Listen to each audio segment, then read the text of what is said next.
नमस्कार दोस्तों, स्वागत है आपका अपने चैनल मिस्टर एसवी कॉलेज पर। जी हाँ दोस्तों, इस वीडियो में हम दो अपडेट के बारे में बात करेंगे। अपडेट तो क्या है, एक अपडेट है और एक खबर सामने आ रही है, उसके बारे में बात करेंगे। यहाँ पर आप लोग देख पाएंगे सबसे पहली जो अपडेट है दोस्तों, आज की डेट में एक कच्चे कर्मचारियों से जुड़े हुए केस की सुनवाई है। यहाँ पर आप लोग देख पाएंगे 18 मार्च 2024, जैसा कि पता है आप लोगों को, आज 18 मार्च है, तो इस केस की सुनवाई चल रही है। केस की अगर बात करें तो इन्होंने यहाँ पर बताया हुआ है LPS service Haryana, state Haryana versus Darshana Rani के नाम से, जैसे कि पता है वही डिटेल है इस पार्टी की, क्योंकि कई जैसे कई कैंडिडेट होते हैं तो सीधा उसमें जो है पार्टी कर देते हैं कई बार।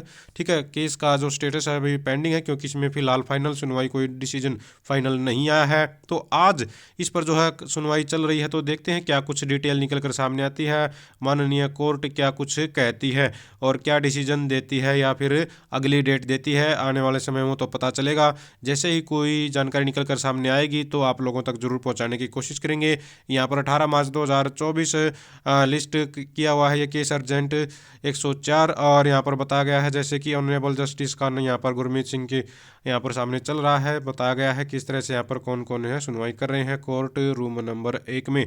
तो जो भी इसमें बताया गया, जैसे कि हमने आप लोगों को बताया है कि भाई कोई भी डिसीजन सामने निकल कर आएगा तो आप लोगों तक पहुंचाने की कोशिश करेंगे, क्योंकि कई साथी क्या होते हैं कमेंट करने लगते हैं, सर क्या रहा क्या रहा। देखिए कई बार क्या होता है डिसीजन या फिर जो भी उस समय बोला जाता है कोर्ट के द्वारा, माननीय कोर्ट के द्वारा, तो वो वेबसाइट पर थोड़ा सा लेट अपडेट होता है, कई बार टाइम लग जाता है। ठीक है, तो थोड़ा सा इंतज़ार कीजिए, जैसी अपडेट आएगी तो आप लोगों तक पहुंचाने की कोशिश ज़रूर करेंगे।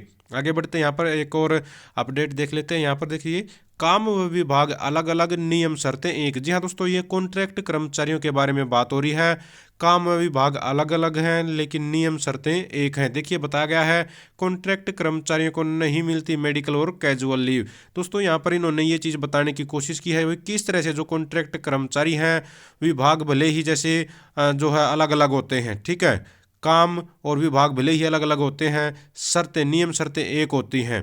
कि कैसे, मतलब ये क्या कुछ कहने की कोशिश कर रहे हैं, आप लोगों को यहाँ पर बताने की कोशिश करेंगे। भाई देखिए यहाँ पर जैसे चौकीदार है, सिक्योरिटी गार्ड है, एनएचएम है, ठीक है, ये और ईएसआई के लाभ के बारे में है। यहाँ पर इन्होंने कई ऐसे पॉइंट हाईलाइट किए हैं भाई किस तरह से कर्मचारियों का शोषण चल रहा है लगातार। किसी को 10 घंटे से 12 घंटे की ड्यूटी करनी पड़ रही है, सब कुछ सामने ही है, प्रशासन के सामने है, लेकिन उनका कोई समाधान नहीं किया जा रहा है। देखिए यहाँ पर स्टार्टिंग से बात करें तो यहाँ पर आप लोग देख पाएंगे समान कार्य के लिए समान वेतन की जो मांग विभिन्न विभागों के कर्मचारियों की तरफ से होती है। समान वेतन के अलावा शहर के डीसी रेट कर्मचारियों की सुविधाएं भी एक जैसी नहीं है। जी हाँ, यूटी प्रशासन में यहाँ पर 15 से 20 हजार कर्मचारी जो द्वितीय तृतीय और चतुर्थ श्रेणी में डीसी रेट पर अपनी सेवाएं दे रहे हैं। इन कर्मचारियों के वेतन के अलावा काम करने का समय, छुट्टी और स्वास्थ्य सेवाएं श्रम नियमों के, यानी कि जो लेबर लॉ है उनके नियमों के अनुसार नहीं दी जा रही है, जिसे कर्मचारी यूनियनों में यहाँ पर भारी रोष है। इन्होंने यहाँ पर बताया है कि जो है कर्मचारी संगठन किस तरह से जो है आवाज़ उठाते रहे हैं और फिर भी समाधान नहीं होता। अगर एनएचएम की बात करें तो यहाँ पर आप लोग देख पाएंगे स्पष्ट रूप से स्वास्थ्य क्षेत्र में नेशनल हेल्थ मिशन यानी कि एनएचएम काम करता है, जिसमें केंद्र के अलावा चंडीगढ़ प्रशासन के डीसी रेट के कर्मचारी भर्ती हैं। केंद्र के एनएचएम कर्मचारियों को मेडिकल लीव, कैजुअल लीव और हर आधिकारिक छुट्टी मिलती है, लेकिन वहीं यूटी यानी कि चंडीगढ़ के जो डीसी रेट के कर्मचारी लगे हुए हैं डायरेक्ट, उन नियुक्त कॉन्ट्रैक्ट कर्मचारियों को मेडिकल या आधिकारिक लीव नहीं मिलती, यानी कि वो भी एनएचएम कर्मचारी हैं और ये भी एनएचएम कर्मचारी हैं, जबकि कितना अंतर है छुट्टियों में, मेडिकल लीव या फिर कैजुअल लीव में। इसी प्रकार से विभिन्न विभागों के काम करने के समय और सुविधाओं में बड़ा हेरफेर है। जैसे इन्होंने यहाँ पर बताया है जो मैटरनिटी लीव होती है, मातृत्व अवकाश है, उसमें भी यहाँ पर बहुत बड़ा भेदभाव देखने को मिलता है। बहुत बार क्या होता है जो डीसी रेट के कर्मचारी लगे हुए हैं उनको तो मैटरनिटी लीव मिलती ही नहीं है। अगर कोई लेडीज है जैसे प्रेग्नेंट होती है, अगर वो माँ बनना चाहती है तो उसको तो सीधा रिजाइन ही, यानी कि उसको नौकरी ही छोड़नी पड़ती है। इस तरह की चीज़ें भी सामने आई हुई हैं। चौकीदार की अगर बात करें तो इन्होंने यहाँ पर बताया जैसे शहर के सरकारी कार्यालयों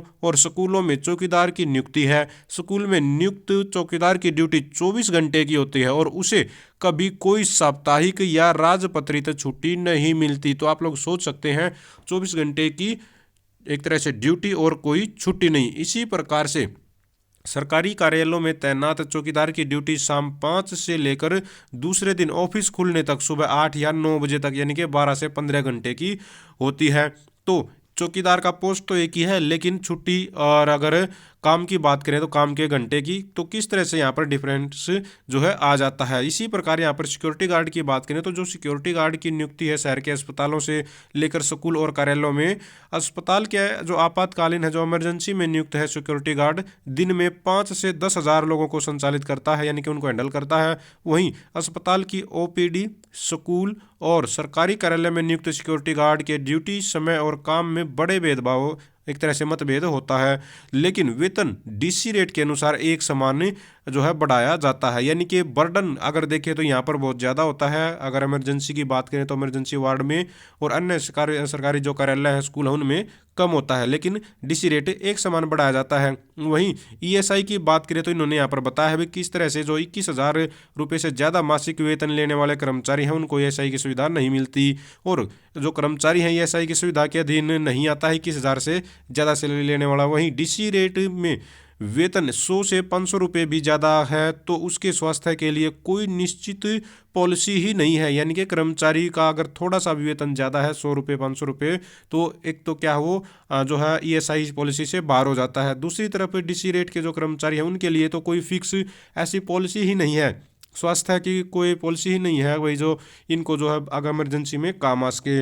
तो डीसी रेट पर काम करने वाले कर्मचारियों का कोई मेडिकल इंश्योरेंस नहीं होता है। तो आप लोग देख पाएंगे भी किस तरह से सब कुछ प्रशासन के सामने है, सारी चीज़ें हैं, लेकिन बावजूद इसके यहाँ पर वो चीज़ें ऐसे के ऐसे चल रही हैं और कोई सुनवाई करने वाला नहीं है, कोई ध्यान देने वाला नहीं है। कर्मचारी भले ही लगातार जो है अपनी मांगे उठाते रहते हैं, समय समय पर आवाज़ बुलंद करते रहते हैं, बहुत सारे केस चले रहते हैं, केस आता है उसका सोल्यूशन मान लीजिए हो जाता है तो कुछ कर्मचारियों पर वो लागू हो जाता है, कुछ पर सुनवाई होती, कुछ पर नहीं होती। जैसे कि एक मामला है कि भाई 2017 में एक डिसीजन आया था जिसमें समान काम समान वेतन लागू किया गया था, लेकिन क्या सबको मतलब ये पता नहीं है कि भी वो डिसीजन कितना लागू हुआ और कितना नहीं हुआ, फिर भी उस पर कोई ध्यान नहीं दिया जाता है। तो इस तरह के मामले बहुत जगह जगह पर देखने में आते हैं, चाहे वो हरियाणा है या फिर चंडीगढ़ है, पंजाब में कुछ हद तक सोल्यूशन हुआ है, कुछ कर्मचारियों का हुआ, लेकिन सभी का वहाँ पर भी नहीं हुआ। अलग अलग स्टेट से जो है इस तरह की खबरें आती रहती हैं। तो कॉन्ट्रैक्ट कर्मचारियों का शोषण जगह जगह से देखने को मिलता है। तो ये अपडेट थी दोस्तों। फिलहाल अगर आप भी चाहते हैं साथियों, देखिए हाँ, एक बार फिर से आप लोगों को ये बता देता है भाई, ये जो है इसके बारे में जो साथी पूछेंगे कमेंट करेंगे उसके बारे में ज़्यादा परेशान होने की ज़रूरत नहीं है, कमेंट करने की ज़्यादा परेशान जहमत उठाने की आपको ज़रूरत नहीं है। जैसे ही अपडेट आएगी आप लोगों तक जरूर पहुंच जाएगी। तो साथियों, अगर आप भी चाहते हैं हरियाणा में एजुकेशन से रिलेटेड आउटसोर्सिंग कच्चे कर्मचारी जुड़ी खबरें समय पर पाना तो चैनल को जरूर सब्सक्राइब करें, वीडियो को लाइक करें, दोस्तों के साथ शेयर करें। Thank you very much.